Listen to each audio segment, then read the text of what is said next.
আরে বাপুরে, বাংলাদেশের মানুষ আবিষ্কার করে ফেলেছে, আবিষ্কার, বিশাল এক হাতিয়ার আবিষ্কার করে ফেলেছে, যুগোপযোগী কার্যকরী হাতিয়ার। শোনো, সময়ের সাথে তাল মিলায়ে বিশ্ব যখন তত্তর করে উপরে উঠে যাচ্ছে, তা আমার দেশ কি পিছিয়ে থাকবে নাকি? থাকবে না, থাকবে না। এই জন্য অন্য দেশ আবিষ্কার করতেছে কি, ওই যে স্পেস যান, মহাকাশে যাওয়ার যানবাহন তৈরি করতেছে। কেউ কেউ যুদ্ধ জয় করার জন্য দূর পাল্লার মিসাইল তৈরি করতেছে। কেউ কেউ আমার শত্রুকে ঘায়েল করার জন্য পারমাণবিক অস্ত্র শস্ত্র কিছু কিছু বানাচ্ছে। ঠিক সেই মুহূর্তে আমরা আমাদের বাংলাদেশে একটা যুগোপযোগী কার্যকারী হাতিয়ার বানায় ফেলেছি। শোনো, এই হাতিয়ারের বিভিন্ন সময়ে নানান ধরনের মহড়া ব্যবহার দেখে থাকলেও এবার আমরা দেখলাম একেবারে কার্যকরী এবং সফল নিক্ষেপণ। তোমরা এখন কমা কি যে হাতিয়ার ডাকি দেখাবো, হাতিয়ার তোমাকে দেখাবো, খালি কমো না, দাঁড়াও। এই যে আমাদের বাংলাদেশের উদ্ভাবিত বর্তমান সময়ের অত্যাধিক কার্যকারী হাতিয়ার, সুন্দর করে রেখে নেই, ক্ষয়ক্ষতি হলে তোমার চাষি আমার তুমি না। এই হাতিয়ার তোমার চাষির কাছে চাইয়ে নিয়ে আসি।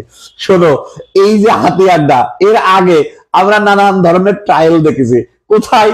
বাংলাদেশের বিভিন্ন জায়গায়। আমাদের আগেকার দুষ্টু পোলাপান মনে করো যে গান বাজনা শুনতে গেলি, কনসার্ট মন্টার্ট শুনতে গেলি, পছন্দ না হলে ডিম ছুড়ে মারতো। ওই সময় ওইটা ছিল হচ্ছে ট্রায়াল। এরপরে আপডেট ভার্সন আসতে আসতে যে আমরা গত কয়েকদিন ধরে দেখতেছি যে নানান জায়গায় আদালত চত্বরে ডিম ছুড়ে মারা হচ্ছে। কিন্তু এবার ওই ট্রায়াল গুলো মানে ওভারকাম করে ওই ট্রায়াল গুলো থেকে আমাদের শিক্ষা নেওয়ার পরে সফল নিক্ষেপণ এবার আমাদের হয়ে গেছে।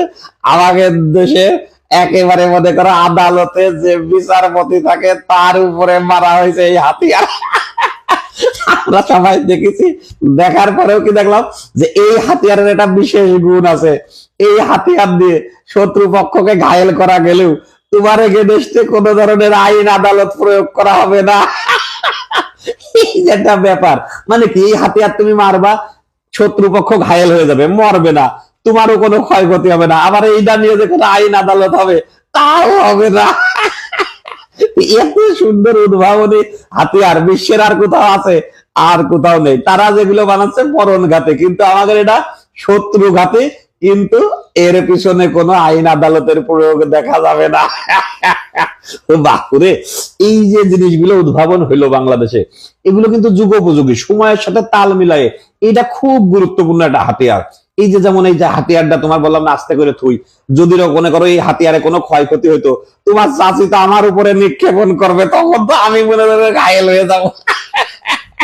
এই হচ্ছে আমাদের বর্তমান বাংলাদেশের অবস্থা। এর উদ্ভাবক কারা? শোনো, বাংলাদেশে তো বিজ্ঞানী লাগে না উদ্ভাবন করতে, নানান ধরনের মানুষই বিজ্ঞানী। এর উদ্ভাবন কারা তারাও তাও আমরা জানি। উদ্ভাবককে ধন্যবাদ দিয়ে এই হাতিয়ার যাতে সঠিকভাবে সফলভাবে সারা দেশের মানুষ কার্যকর ভাবে ব্যবহার করতে পারে সেই কথাও আমি কই।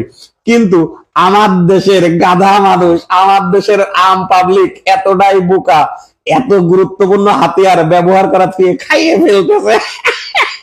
বাবুরে, এইটা শুধুমাত্র হাতিয়ার হিসাবে ব্যবহার করতে হবে, খাওয়া যাবে না, তাহলে এর দামটাও কিন্তু নিয়ন্ত্রণে থাকবে।